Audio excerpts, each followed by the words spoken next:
고린도서 12장 7절로 10절 말씀 함께 보겠습니다. 고린도서 12장 7절로 10절 말씀. 여러 계시를 받은 것이 지극히 크므로 너무 자만하지 않게 하시려고 내 육체에 가시 곧 사탄의 사자를 주셨으니 이는 나를 쳐서 너무 자만하지 않게 하려 하심이라. 이것이 내게서 떠나가게 하기 위하여 내가 3번 주께 간구하였더니 나에게 이르시기를 내 은혜가 내게 족하도다. 이는 내 능력이 약한 데서 온전하여짐이라 하신지라.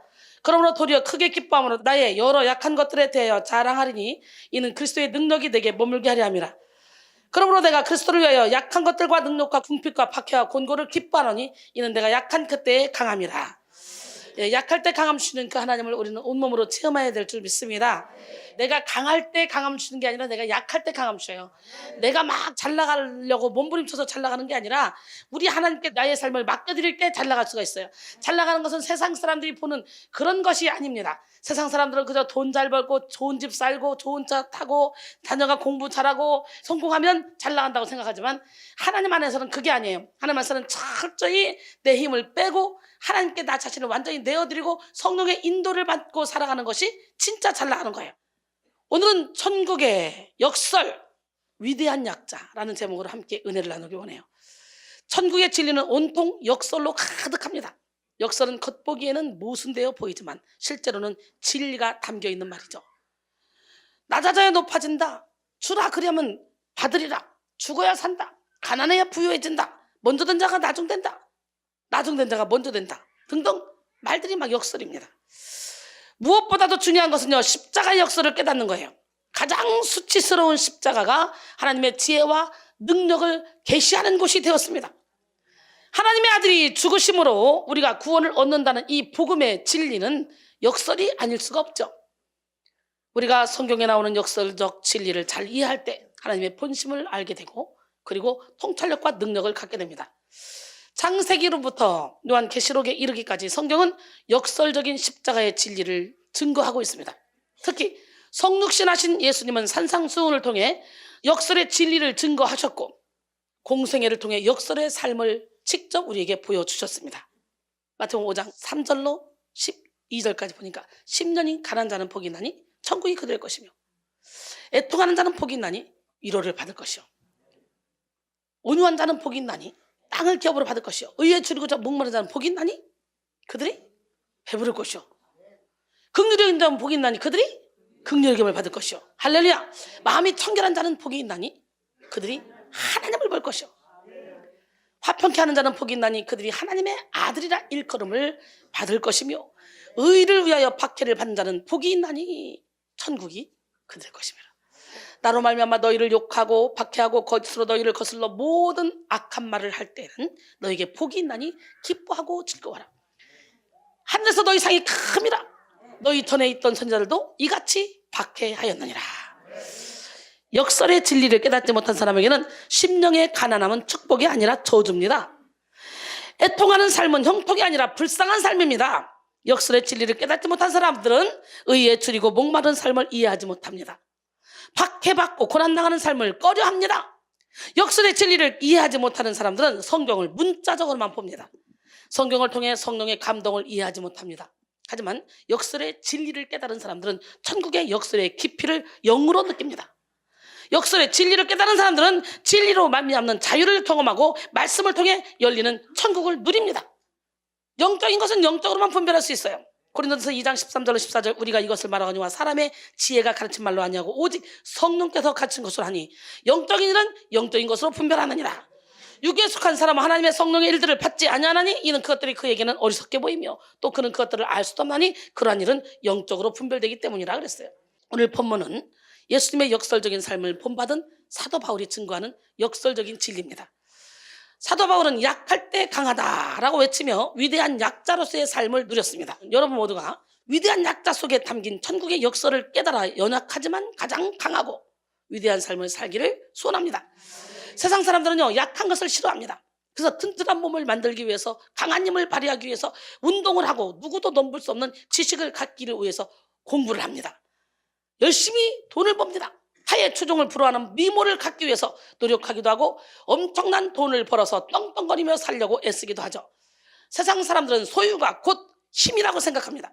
그래서 아는 만큼, 가진 만큼, 차지한 만큼 더 강한 삶을 살 수 있다고 믿습니다. 사실 사람들이 강함에 대한 목마름을 느끼는 이유는 스스로가 강하지 못하기 때문입니다. 그래서 많은 사람들이 없으면 있는 척이라도 하고 모르면 아는 척이라도 해야 된다, 이렇게 생각합니다. 그래서요, 척척 박사하기를 모두가 다 10개 이상씩 다 갖고 있습니다. 척척 박사하기 다 찢어야 돼. 사람이 진실된 사람이 돼야 돼. 천국에서는 진실만 통한다는 걸 깨닫고 척척 박사하기 다 찢어버리고 약할 때 강함 주시는 하나님을 만납시다. 여러분, 천국에서는 강한 자는 약하고 약한 자가 강합니다. 천국에서는 약하면 약할수록 위대한 사람이 될 수 있습니다. 천국에서는 오직 하나님의 능력만이 통용되기 때문입니다. 고린도전서 1장 25절에 하나님의 어리석음이 사람보다 지혜롭고 하나님의 약하심이 사람보다 강하니라. 우리의 영적 싸움도 마찬가지입니다. 공중 권세를 잡고 있는 악한 영을 상대로 이길 수 있는 길은 하나님의 능력밖에 없습니다. 고린도서 10장 3절 5절 우리가 육신으로 행하나 육신에 따라 싸우지 않으니 우리 싸우는 무기는 육신에 속한 것이 아니오 오직 어떤 견고한 진도 무너뜨리는 하나님의 능력이라. 할렐루야. 모든 이론을 무너뜨리며 하나님 아는 것을 대적하여 높아진 것을 다 무너뜨리고 모든 생각을 사로잡아 그리스도에게 복종하게 하니. 나도 모르는 강력한 진을 무너뜨리기 위해서는요, 이렇게 모든 생각을 사로잡아 그리스도에게 복종해야 됩니다. 하나님의 사랑은 하나님 나라의 법칙에 따라가야 합니다. 하나님의 사랑이 세상의 법칙을 따르거나 육적인 법칙을 따르면 인생이 선하게 인도될 수가 없습니다. 나는 강해지고 싶지만 하나님이 약하게 낮추신다면 우리는 기꺼이 약해져야 됩니다. 그때 하나님의 능력이 우리에게 임합니다. 하나님의 능력을 받을 수 있는 그릇이 될 수 있는 것입니다. 할렐루야. 하나님의 능력은 무너진 자리에 부어집니다. 자기 생각을 깨뜨린 자리에 하나님의 지혜가 임하고 잘하는 세계를 깨뜨린 자리에 하나님의 권세가 임합니다. 자기가 잘난 사람은 하나님의 능력을 받을 수 없습니다. 자기가 똑똑한 사람은 하나님의 지혜를 받을 수 없습니다. 자기가 앞서는 사람은 성령의 인도를 받을 수 없습니다. 그래서 A.W. 토저는 그에 져서 철저한 십자가에서 이렇게 말했습니다. 그리스도인은 가장 약할 때 가장 강하고 가장 강할 때 가장 약하다. 그리스도인은 남에게 많이 주면 줄수록 자신이 더 많이 소유하게 되고 자신이 더 많이 소유하려면 할수록 자신에게는 가장 적은 것이 남게 된다. 또 그리스도인은 가장 낮아졌다고 느낄 때 가장 높이 있으며 자신의 죄를 가장 많이 깨달을 때 가장 죄가 적다. 자신의 무지를 깨달을 때 가장 지혜로우며 자신이 가장 많은 지식을 쌓았다고 믿을 때 실상 가장 무지하다라고 말했어요. 잠언 11장 24절로 25절 흩어 구제해도 더욱 구하게 되는 일이 나니 화도 약해도 가난하게 될 뿐이라. 구제를 좋아하는 자는 풍족하여질 것이요 남을 윤택하게 하는 자는 자기도 윤택하여지리라 그랬어요. 천국에서는 약자가 위대합니다. 하나님 앞에서 약해야 하나님의 능력을 고스란히 나타낼 수 있기 때문입니다. 그래서 하나님은 하나님이 택하신 사람들을 먼저 깨뜨리십니다. 그래서 약하게 하신 다음에 사용하셔요. 모세도 요셉도 다윗도 하나님이 일단 깨뜨리셨어요. 모든 걸 배설물로 여길 수 있도록 하나님은 능력 있는 자를 통해 일하시지 않고 능력 있는 자라도 약하게 만든 후에 하나님의 능력을 부으셔서 사용해. 그러니까 능력 있는 자라도 약하게 만들고 능력 없는 자는 없는 대로 하나님이 또 거기서 기름을 부어서 사용하시는 거예요. 능력이 있든 없든 깨져야 되는 거예요. 고린도전서 1장 26절로 29절 형제들아 너희를 부르심을 보라. 육체를 따라 지혜로운 자가 많지 아니며 능한 자가 많지 아니며 문벌 좋은 자가 많지 아니하도다. 그러나 하나님께서 세상에 미련한 것들을 택하사 지혜 있는 자들을 부끄럽게 하려 하시고 세상에 약한 것들을 택하사 강한 것들을 부끄럽게 하려 하시고 세상에 천한 것들과 멸시받는 것들과 없는 것들을 택하사 있는 것들을 폐하려 하시나니 이는 아무 육체도 하나님 앞에서 자랑하지 못하게 하려 하심이라 그랬어요. 할렐루야. 약함을 자랑한다는 것은 무슨 뜻일까요? 자신의 연약함을 인정한다는 거예요. 자신의 약함을 부인하거나 숨기거나 가식의 옷을 입고 가리는 것이 아니라 자신에게 있는 연약함을 현실로 받아들이고 인정하는 것입니다. 그것은 결코 부끄러운 일이 아닙니다. 오히려 연약함이 있는데도 그런 것이 없는 척하고 숨기는 것이 더 부끄러운 일이에요. 나의 연약함에 대해서 불평이 아닌 감사한다는 뜻입니다. 두 번째는 물론 약함에 대해 감사하는 것은 쉬운 일이 아니죠. 그러나 나의 연약함을 하나님께서 능력의 통로로 사용하신다고 굳게 믿을 때 우리는 이 약함을 자랑할 수 있게 됩니다. 그 다음에 세 번째, 약함을 솔직히 나눌 수 있다는 것입니다. 약함을 자랑한다는 거. 첫 번째 뭐라겠죠? 자신의 연약함을 인정하는 거. 나의 연약함에 대해 불평이 아닌 감사한다는 거. 세 번째는 약함을 솔직히 나눌 수 있다는 거. 사도 바울이 이렇게 약함을 솔직히 나눴잖아요. 내가 율법을 깨닫기 전에는 내가 살았더니 계명의 이름에 죄는 사람으로 난 죽었다. 내가 선한 일을 하려고 몸부림쳤지만 나는 도저히 내 힘으로는 선한 일을 해갈 수가 없다. 자꾸 내 안에 두 가지 법이 있는데 자꾸 나는 성령의 법 하나님의 법을 따라가려고 하는데 내 안에는 이 지적인 죄의 법이 나를 자꾸 죄의 법으로 나를 끌고 간다. 나는 공고한 사람이다. 누가 나를 이 사명에서 건져내랴. 그리고 탄식하죠. 이렇게 우리는 적나라하게 나의 약함을 자랑할 줄 알아야 돼요. 그 다음에 네 번째, 이젠 내 능력이 아닌 하나님의 능력을 자랑한다는 뜻입니다. 하나님의 아들이신 예수님도 전지전능하신 구세주시고 능력의 주님이시지만 가장 연약한 모습으로 이 땅에 오셨습니다. 예수님은 태어나자마자 짐승의 먹이를 담는 말구 위에 누이셨어요. 예수님에게는 사람들이 흠모할 만한 모습도 위용을 떨칠 만한 부나 명예도 없었습니다. 이사야 53장 2절에 그는 주 앞에서 자라나기를 연한 순 같고 마른 땅에서 나온 뿌리 같아서 고운 모양도 없고 풍채도 없은즉 우리가 보기에 흠모할 만한 아름다운 것이 없도다 그랬어요. 예수님은 근본 하나님의 본체시지만 오히려 자기를 비워 종의 형체를 가지시고 사람들과 같이 되셨고, 할렐루야, 사람의 모양으로 나타나사 자기를 낮추시고 죽기까지 복종하셨으니 곧 십자가에 죽으심이라. 이러므로 하나님이 그를 지극히 높여 모든 이름 위에 뛰어난 이름을 두사 하늘에 있는 자들과 땅에 있는 자들과 땅 아래에 있는 자들로 모든 무릎을 예수의 이름에 꿇게 하시고 모든 입으로 예수 그리스도를 주라 시인하여 하나님 아버지께 영광을 돌리게 하셨느니라. 예수님은 가장 비천한 모습으로 오셔서 최고의 고귀함을 드러내셨고 가장 낮은 자리에서 죽으심으로 가장 높은 영광을 취하셨습니다. 오늘 우리는 예수님을 본받아서 위대한 약자가 돼야 돼요. 우리가 위대한 약자가 될 때 위대하신 하나님이 강함을 우리에게 허락하실 줄 믿습니다. 우리가 가난한 자가 될 때 하나님의 부요함이 우리를 사로잡을 줄 믿습니다. 우리가 병든 자가 될 때 하나님의 치료가 우리를 사로잡습니다. 하나님은 무에서 유를 창조하시는 것을 즐겨하시는 분이시며 없는 것을 있는 것처럼 하시는 것을 좋아하시는 분이에요. 위대한 약자만이 하나님의 역설의 은혜를 체험할 수가 있는 것입니다. 고린도서 6장 8절로 10절 우리는 속인 자 같으나 참되고 무명한 자 같으나 유명한 자요 죽은 자 같으나 보라 우리가 살아있고 징계를 받는 자 같으나 죽임을 당하지 아니하고, 할렐루야, 근심한 자 같으나 항상 기뻐하고 가난한 자 같으나 많은 사람을 부욕하고 아무것도 없는 자 같으나 모든 것을 가진 자니라. 오늘 본문은 바울의 13권 서신 중에서 가장 자서전적인 성격이 강한 서신서인 고린도 후서입니다. 고린도 교회에 바울의 사도권에 대해 문제를 삼고 도전하는 세력이 많았기 때문에 고린도 후서는 바울의 개인적인 이야기가 많이 등장합니다.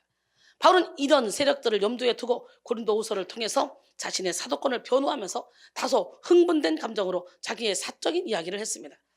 아마 바울은 자신을 헐뜯고 무시하는 사람들을 향해 뭐라고 이야기할지 거기에 대해서 고민을 많이 했을 거예요. 자신의 사도권을 입증하기 위해 자신의 화려한 경력과 배경을 들먹거려 볼까 생각하기도 했을 것입니다.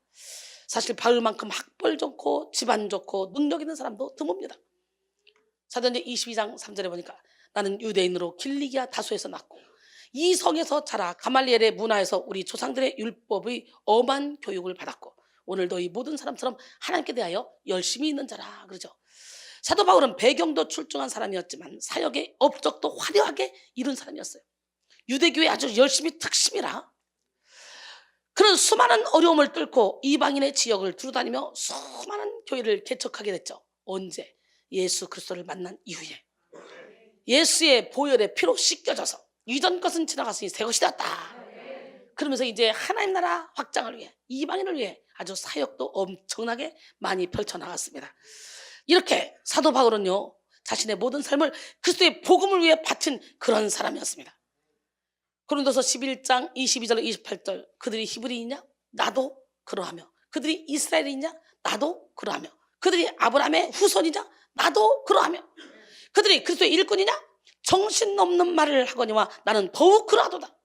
내가 수고를 넘치도록 하고 옥에 갇히기도 더 많이 하고 매도 수도 없이 맞고 여러 번 죽을 뻔하였으니 유대인들에게서 40에서 하나 감한매를 5번 맞았으며 3번 폐장으로 맞고 1번 돌로 맞고 3번 파선하고 일주야를 깊은 바다에서 지냈으며 여러 번 여행하면서 강의 위험, 강도의 위험, 동족의 위험, 이방인의 위험, 시내의 위험, 광야의 위험, 바다의 위험, 거짓 형제 중에 위험을 당하고 또 수고하고 애쓰며 여러 번 자지 못하고 줄이며 목마르고 여러 번 굶고 춥고 헐벗었노라. 이 외의 일은 고사하고 아직도 날마다 내 속에 눌리는 일이 있으니 곧 모든 교회를 위하여 염려하는 것이라 그랬어요. 할렐루야. 바울은 얼마든지 자신의 화려한 이력을 자랑하며 자신의 권위를 내세울 수 있었습니다. 하지만 바울은 자신의 모든 잘남을 배설물로 여겼고 오직 그리스도께 발견되기를 원했습니다. 그래서 표대를 향해 달려갔습니다. 그리고 이제는 잡았다고 생각하지 않고 끝까지 표대를 향해 달려가겠다고 고백하죠. 우리는 무엇 때문에 약해지고 무엇 때문에 낮아져야 됩니까? 주님의 동력자가 되기 위해서 낮아져야 됩니다. 하나님은 낮은 사람을 통해 일하십니다. 순종하는 사람을 통해 일했습니다. 스스로 높은 사람들을 통해서는 하나님의 능력이 나가지 않습니다. 그렇기 때문에 우리는 낮아져야 돼. 내 생각을 내려놔야 돼. 그리고 두 번째, 영적으로 비상하기 위해서 낮아져야 돼. 할렐루야. 지금 우리가 낮아지고 약해질수록 하나님은 우리를 존귀하게 여기십니다. 할렐루야. 존귀하게 그를 높이라. 그러면 그가 너희를 높이 들리라. 할렐루야. 잠언 4장 8절 말씀이죠. 여러분, 우리 하나님이 강건하게 하십니다. 사도 바울은 그 비밀을 알았기 때문에 기꺼이 낮아졌어요.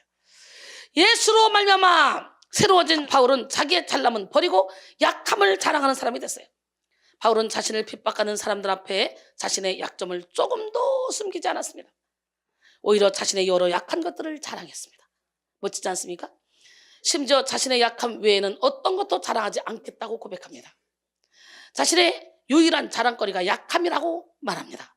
이것이 그리스도 안에 살아가는 사람들의 진정한 사랑입니다. 그리고 진정한 자랑입니다. 우리는 주 안에서 자랑해야 돼요. 사람들은 나를 알리기 위해서 온갖 노력을 다합니다. 나를 내세우는 자랑의 끝에는 허무만이 기다리고 있습니다. 사랑하는 성도 여러분, 그리스도 안에서 나는 약하지만 하나님이 강하시다는 것을 적극적으로 선포하고 자랑하시기 바랍니다. 고린도서 11장 30절에 내가 부득불 자랑할진대 내가 약한 것을 자랑하리라. 바울은 자신의 약함을 대충 소극적으로 자랑하지 않고 아주 구체적으로 적나라하게 드러냈습니다. 도리어 자신의 강함은 숨기려고 했어요. 그래서요, 고린도서 12장 1절 이하에 보면 3승절까지 갔다 왔어요. 바울이 14년 전에, 그러니까 내가가 아니야, 누군가가 제 3인칭을 제 3자를 들어서 간증을 합니다. 본인인데도 불구하고 자신이 3승청을 갔다 온 신비 체험을 하고 하늘의 음성을 들은 그런 사실을 말할 때는 자신이 경험했다고 하지 않고 어떤 사람이라 지칭하며 자신을 숨기려고 했다는 거죠. 그리고 자신의 약함을 말할 때는 숨기지 않고 자신의 전부를 다 드러냈어. 왜냐하면 사도 바울은 천국에서는 약자가 위대한 사람이라는 것을 알았기 때문에.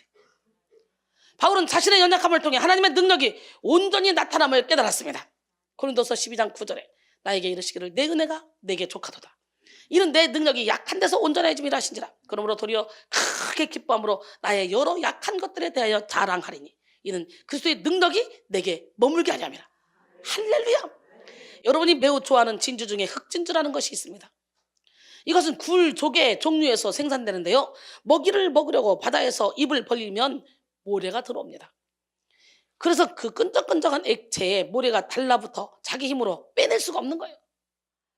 나중에 그것이 심한 상처를 주면 죽습니다. 아프고 고통스럽습니다. 그러면 이 굴이나 조개는 그때부터 어떻게 합니까? 자기 몸에서 생산되는 가장 뜨거운 낙하라는 진액을 뿜기 시작합니다. 그리고 그 모래알을 상처가 되지 않게 코팅 작업을 시작한대요. 그래서 매우 힘든 낙하를 매일 뿜어내서 그 모래알을 코팅하고 또 코팅하고 또 코팅해서 알이 커집니다. 나중에 커다란 크기가 되었을 때 그 빛이 진주로 변해서 보석이 되는 것입니다. 우리는 내 속에 들어와 나를 찌르는 모래 같은 이 고통을 내 영혼의 진액을 뿜어서 감싸고 또 감싸서 마침내 그 가시 때문에 내 영혼을 가장 빛내도록 우리의 상처를 진주로 만들어야 돼요. 상처를 별이 되게 해야 돼요. 할렐루야. 예수님도 상처 입은 치유자입니다. 오늘 본문에서 말하는 약함 중에 하나는 하나님이 바울에게 허락하신 육체의 가시에 대한 것이었습니다. 고린도서 12장 7절에 여러 계시를 받은 것이 지극히 크므로 너무 자만하지 않게 하시라고 내 육체에 가시 곧 사탄의 사자를 주셨으니 이는 나를 쳐서 너무 자만하지 않게 하려 하심이라. 바울의 가시에 대한 해석은요, 학자들마다 다 다릅니다. 칼빈은 영적인 유혹이나 의심, 가책, 갈등이라고 해석했고, 루터는 바울이 받았던 모든 핍박, 환난을 육체의 가시라고 해석했습니다. 그러나 교부 터툴리안은 바울에게 있는 두통이나 안들병이었을 거라고 해석합니다. 되게 일반적으로 터툴리안의 해석을 받아들이고 있는데 바울의 안질병은 평생을 괴롭힌 고질병이었다고 봅니다. 바울은 이 육체의 가시에 대하여 사탄의 사자라고 봅니다. 이거는 하나님이 이 가시를 주신 이유는 자신을 자만하지 않게 하려 하심이라고 해석했어요. 여기서 가시라는 표현은 날카로운 창이나 단단한 말뚝을 의미합니다.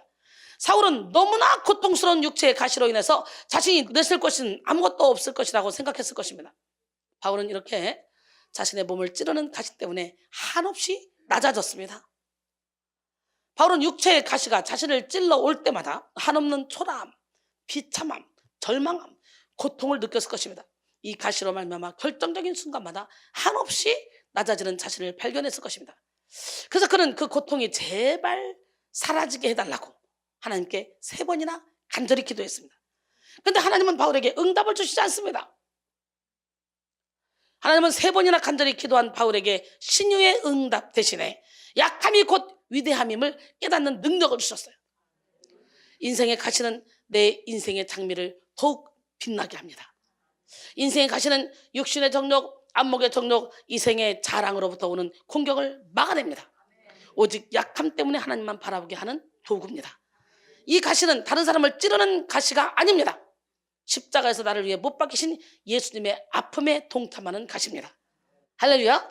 미우라 아야코는 이런 고백을 했습니다. 병들지 않고는 드릴 수 없는 기도가 있고, 병들지 않고는 들을 수 없는 말씀이 있다. 병들지 않고는 감사할 수 없는 감사가 있고, 병들지 않고는 가까이 갈 수 없는 성소가 따로 있고, 병들지 않고는 인간도 될 수조차 없는 인생도 있다 그랬어요. 여러분, 여러분의 약함은 무엇입니까? 여러분의 약함을 하나님께 내어드려 기도의 원동력으로 삼으시기 바랍니다. 어떤 약함이라도 하나님께 가까이 가게 만드는 약함은 더 이상 약함이 아닙니다. 고린도서 1장 8절로 9절, 형제들아, 우리가 아시아에서 당한 환난을 너희가 모르기를 원하지 않으니 힘에 겹도록 심한 고난을 당하 살 소망까지 끊어지고, 우리 마치 우리 자신이 사형 선고를 받은 줄 알았으니 이는 우리로 자기를 의지하지 말고 오직 죽은 자를 다시 살리시는 하나님만 의지하게 하려 하십니다. 아멘. 그렇다면 사람들이 인생의 삶 중에 가장 약할 때가 언제입니까? 바로 죽음 앞에 섰을 때죠. 죽음 앞에. 독일의 철학자 하이데커는 인간은 죽음의 존재다라고 했습니다. 어느 누구도 죽음을 피할 수 없습니다. 죽음의 현실을 피할 수 없어요. 젊은 날에는 죽음은 나와는 아무런 관계없는 것처럼 느끼지만 죽음은 현실입니다. 누구도 피해갈 수 없는 나의 현실이에요. 사람들은 죽음 앞에서 겸허해지며 자신을 돌아보게 됩니다. 대단하다고 생각했던 자신의 인생이 잠시 후면 시들어버릴 한낱 들꽃과 같은 그런 인생이라는 걸 느껴지게 되겠죠.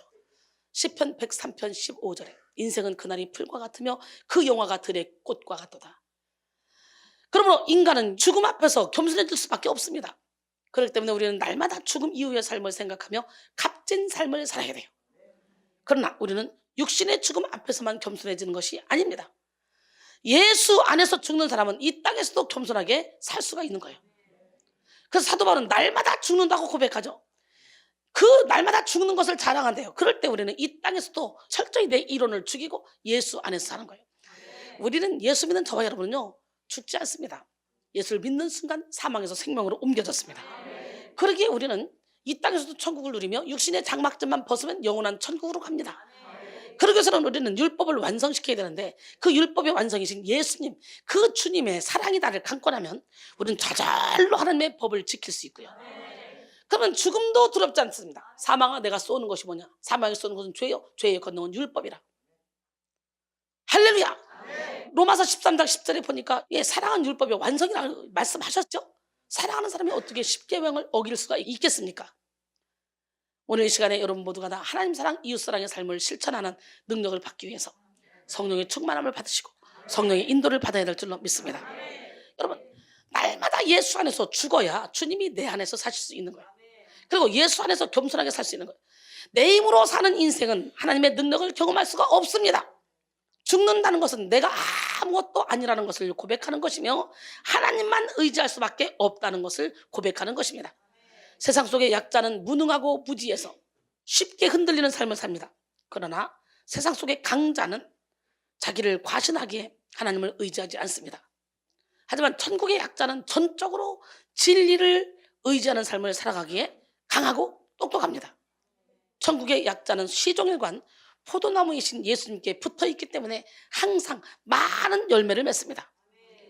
요한복음 15장 5절에 나는 포도나무여 너희는 가지라. 그가 내 안에 내가 그 안에 거하면 사람이 열매를 많이 맺나니 나를 떠나서는 너희가 아무것도 할 수 없음이라 그랬어요. 계시록 3장 20절에 볼자다 내가 문 밖에서도 문을 두드리니 누구든지 내 음성을 듣고 문을 열면 내가 그에게로 들어가 그와 더불어 먹고 그는 나와 더불어 먹으리라 그랬어요.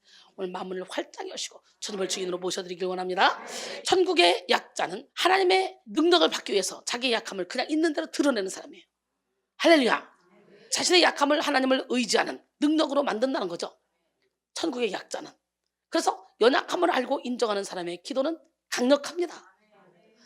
강한 사람은 기도가 약하고 예배가 형식적이지만 약한 사람은 기도가 힘이 있고 곧 예배가 곧 생명입니다. 오늘 이 시간에 생명 되신 하나님, 그 멋쟁이 하나님을 예배를 통해 만나길 원해요.